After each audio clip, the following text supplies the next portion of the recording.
This is Ross Algar, and you are watching D&D Beyond. This is a live video feed. It is an unscripted video feed, and it is in response to a fellow player of D&D, uh, in which he requested help in how to make a character on D&D Beyond. And so I have here on my account, and this is going to give me the opportunity now to kind of go over some things with everybody. Uh, if you've heard of D&D Beyond and you're not familiar with it, it is a great resource that just recently has been purchased by Wizards of the Coast. So first of all, the first thing that you're going to need to do is that if you do not have a D&D Beyond account, you need to sign up. During that sign up, you're going to be presented with a couple of options of whether you want to subscribe, but you do not need to make a character um, and have to pay a subscription. The free base game allows you uh, up to 6 character creation slots and 3 um, campaign slots if you're a referee. Otherwise, you could opt for what would come out to about $3 a month at the hero level, where you can make an unlimited amount of characters. You can add publicly shared homebrew content, you get early access to new tools, you create unlimited encounters, and you create monthly subscriber perks. You get access to those. For $6 a month, then you can then share and unlock content with other players. However, if all you're doing is just making a character, you don't need to do that. In fact, as you can see, I am just a normal subscriber. I'm just a regular free to play subscriber here, as you'll see. So we're going to go over here. We're going to take a look at my characters. So this indicates I just got the basic account. Right now, I've got 2 characters in here of 6. And as we can see, let's take a look at this character. This was a ranger for a online game. That it was a play by post over on at um, the name eludes me at the moment. Uh, but it was a play by post game, and so I made up this ranger here. And then this one is a character I've got in a current Curse of Strahd campaign. And as you can see, I've made it to level 5 already.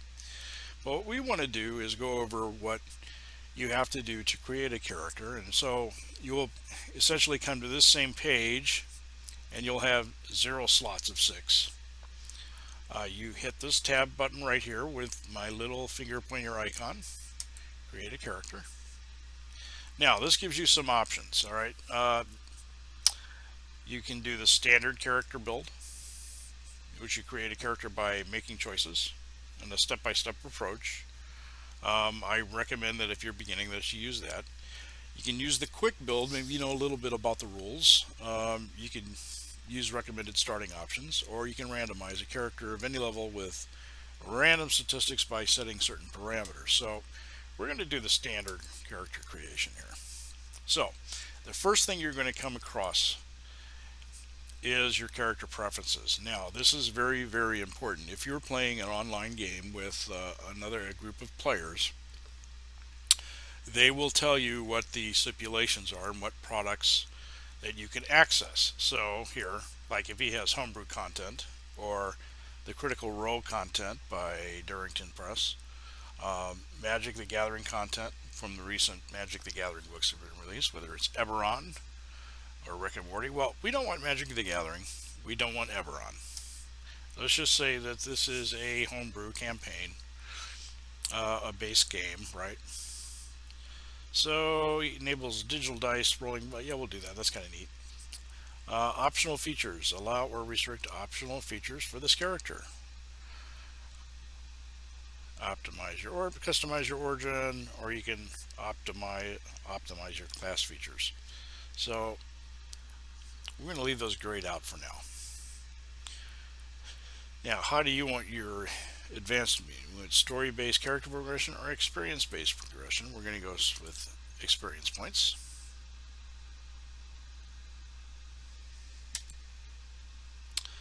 And then we have the hit point type. When leveling up, you can increase the hit points by the fixed value for your chosen class or manually enter a roll value. So we're going to go with fixed. But most DMs, they want you to roll your dice, so we'll do that one too. Now, allow or restrict choices based on your rule prerequisites for the character. Alright, is your Dungeon Master going to allow feats? Is he going to allow multi-classing? These are things you need to know from your Dungeon Master. We're going to highlight those. Then we can show level of scaled spells. Display and highlight available spells to cast with higher level spell slots. If you're a spellcaster, you probably want that enabled. Now, the encumbrance type, you use standard encumbrance rules, or you disable this encumbrance display and use the more detailed rules for encumbrance. So, variant, no encumbrance, use encumbrance. We're going to use encumbrance for this. Coin weight. Now, coins do not count against your total weight carried. So, this is important. This is one of the things you need to get with your Dungeon Master, if he's going to consider coin weight in your encumbrance, whether or not you do that. We're going to say yes in this case. Now, ability score modifier display. You can reverse the arrangement, like you can have the ability modifier on top of your score, or you can put the ability modifier on the bottom of your score. Now, I like mine right there.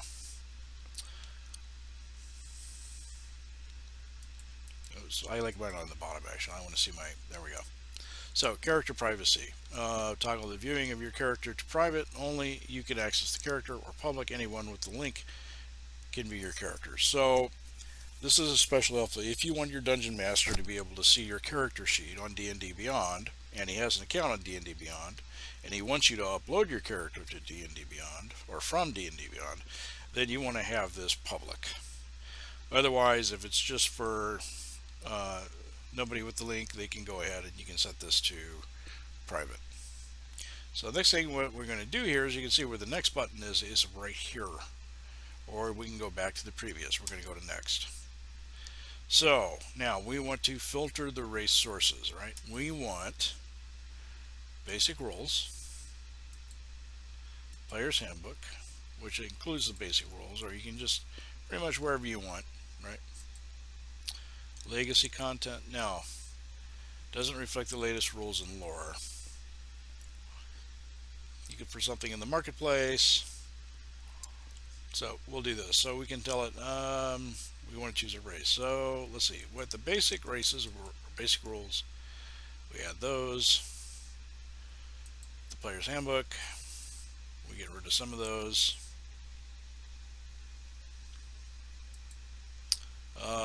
Elemental evil player's companion, right? You can see whatever source you're drawing from, you can go ahead and add the Ladronel for the variant Ashimai. So this is where you can find certain stuff, or you can say all sources. We're just going to go ahead with player's handbook. And what would be a good one? Let's see. I haven't done a halfling in a while. Let's do a halfling. So we got two choices as a halfling. We've got Lightfoot and we got Stout. Let's do the Lightfoot halfling. So it tells us what the Lightfoot halfling is. I'm not going to go ahead and read that, but it gives you what their traits are. They're lucky, they're brave, they have nimbleness, they're naturally stealthy. We'll choose that one. So now we've got those details. We don't really need to select anything here. We can just pretty much see that that's what that is, and we can go ahead and we can select next. Or if we wanted to go back, we can change the race, but we're moving forward.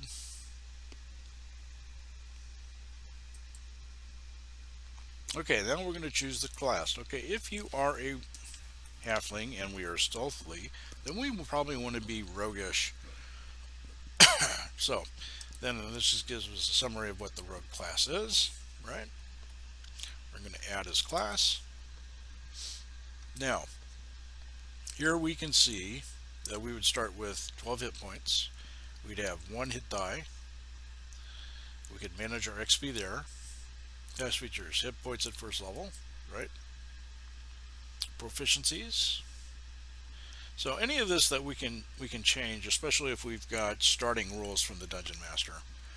All right, so here now I need to choose a rogue skills. So we're going to go uh, stealth, of course. We want investigation. We want acrobatics, and we want probably it's a toss up between insight and perception, but we're also a rogue, so we probably want deception. Because we got investigation for our searches, right? And then we've got expertise. At first level, you choose two of your skills that we have expertise in. So we're going to say we're experts in stealth and we're experts in thieves' tools.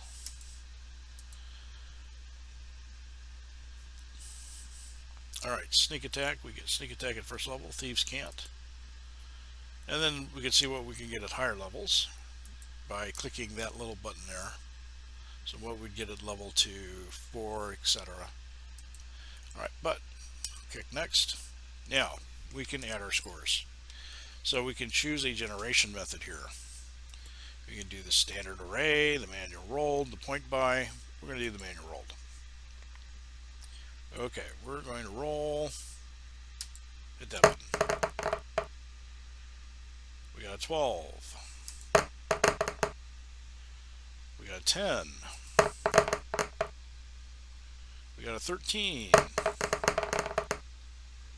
We got another 10. Oh, we got a good score there. Okay, we got an 18. And we got a 15. Now we can assign these. So we want our best score being on a dex, right? So we're going to put our 18 here. Now we can assign this to dexterity. And let's see, we probably want our next best trait on constitution. Because we always need extra hit points, right? So let's see, let's make ourselves a 13 strength. We want a 12 intelligence, 10 wisdom, 10 charisma. Apply the ability scores and they get assigned up there. Okay. And now we can see what the modifier is for this stuff. And any other bonuses or what have you, racial bonuses is added to the dex. So we got a dex score of 20 now, which is just awesome. Okay. So now we assign our background. And we could pick a name at any time, right? We got the fantasy name generator here. We'll do that.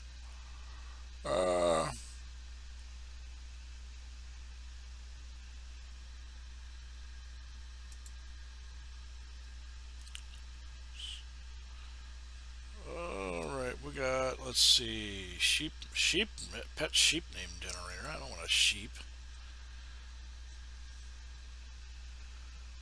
Let's see, fantasy folklore. Here we go.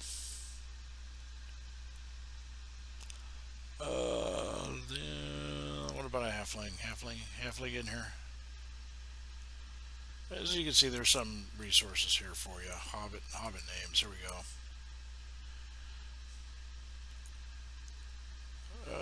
Sigvoid, Rabur, Elvalon. Oh, we like that one.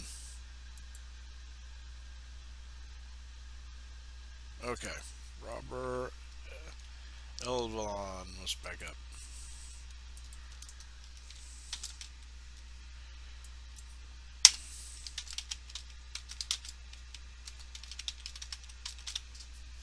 Sounds like a fun one, right? And we could always choose like a pick. He looks like a rubber. Or we could go him, or maybe... Yeah, there we go. Okay, so background now. We want a background. We'll have him be a criminal spy would be a good one. Maybe a hermit, outlander, pirate. Pirate, yar, we were a halfling pirate. Okay, so we've got a bad reputation. So just characteristics, and then we can roll these two here. Let's see. We want two.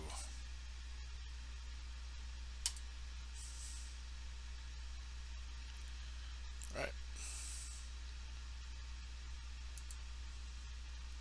Respect.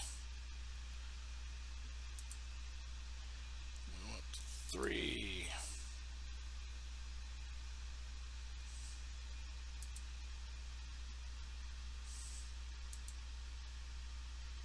Okay, I think we got that. Is this thing working?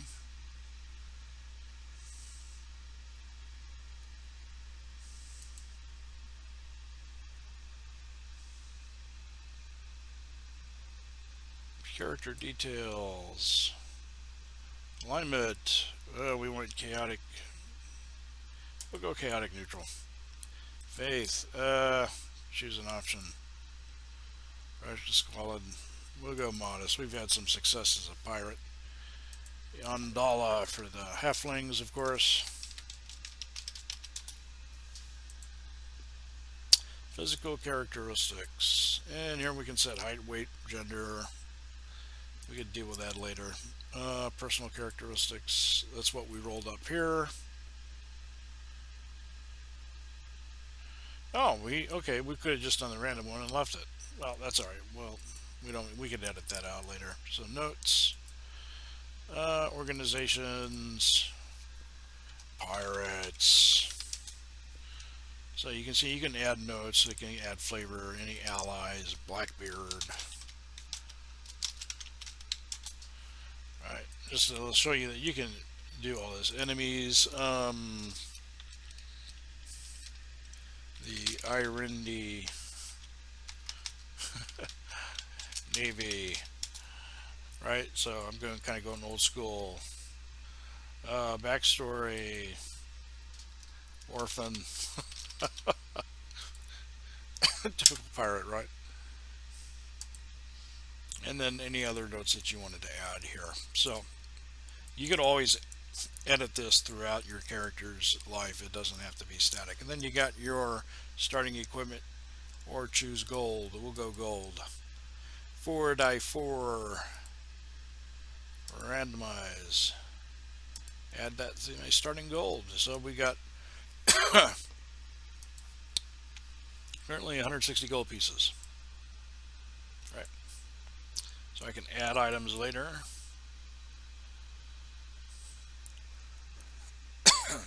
Like if I had like thieves tools or something, other possessions, personal, and I could go into my inventory, etc. But we can do that later, and we can view our character sheet.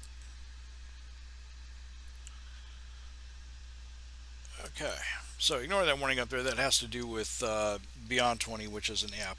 It just says that I don't have a virtual tabletop enabled, which is correct because I don't have a virtual tabletop running right now. Okay, so here we've got now our halfling rogue character at level 1, Rober Evelon. Right, we see my stats here. Now, it's just showing me the modifier. It's not showing me the actual score. Now, I could always go back and change that, and it shows me what my two best scores are. All right, so my passive perception, my passive investigation, my passive insight are already calculated for me along with my armor class. Now, I don't have any armor on. This is just based on my dex, which is really freaking cool. That's an excellent armor class at starting level without any armor. I've got a great initiative score, which allow me to act quickly and get into the fight here. So you can see you can make and roll up a really excellent character. So then you've got your inventory tab here. Since I've got starting equipment gold, right, I can add items. Let's see, starting equipment. Equipment. We want rapier. We want a burglar's pack. Alright, we're going to add starting equipment. Ta-da! So I've got 2 daggers, a rapier,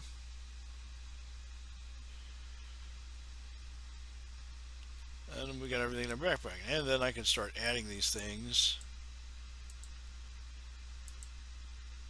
I got my leather armor now. I'll change my armor class once I update all this. Oh, I just did. So armor class is now 16. And we're going to throw my backpack on and everything in my backpack. So you can see now my total weight carried is 70. If I take that backpack off, it goes down. So it's tracking encumbrance for me. And I've got my features and traits. It reminds me what those do. Alright. Gives me descriptions of pirates.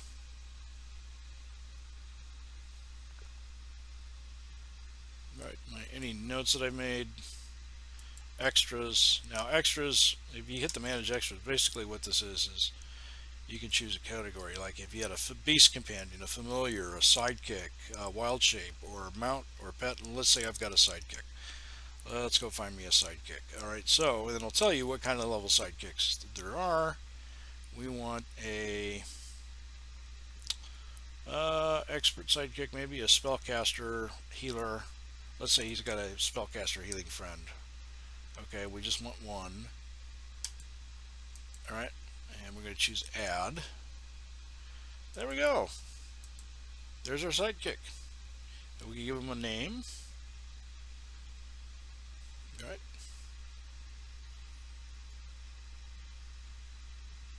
They can heal. Right, we can roll. Yep. So if I want them to do something, let's say for example, I want them to make a perception check. Then what I can do, passive perception. So let's say I want them to make an arcana check, right? I can just hit this little button. It'll roll the dice and, ooh, natural 20 for a 24. So you can see pretty much you can run your characters from D&D Beyond. Now, once your character is in D&D Beyond, you can go ahead and hit the share button. You can send this link to your dungeon master, who will then take that link and will then be able to port you into their game through their virtual tabletop. Or you can play on D&D Beyond itself and just with Discord. And you can all share your dice rolls so that your DM and you and other players can see your dice rolls. So it's a very simple, very easy feature to have, and without being a subscriber, you can get up to 6 of these. So now if I go in here and I look at my character sheets, there they are. And I can edit this at all time. Anytime I level up, then I can go in here and click view, and let's say we're going to give Robar a level up, right? We say we can hit the manage button here and this up right hand right by the number, and then we can hit where it is manage characters and levels, and then we could level up in the same manner that we created our character. We go through the same process, we just update everything. We can manage our experience, right? Change our character settings. We could review our game log, right? Sent to yada yada yada. We can always add this.